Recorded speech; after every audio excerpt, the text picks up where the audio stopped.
успешно превръщане на книгата Алиса в страната на чудесата във филм е през 1951 година.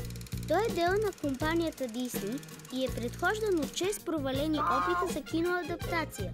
В началото обаче и тази версия не се приема добре от зрителите и критиците, затова създателите й са принудени да я преработят. Те засилват цветовете, доизпипват характерите на персонажите и обогатяват сюжета с елементи от другата книга на Луис Карол «Алиса в огледалния свят». Специалистите са много доволни от преработената версия на филма, който има и сериозен комерциален успех през 60-те, най-вече сред младите хипита и последователите на психоделичното изкуство.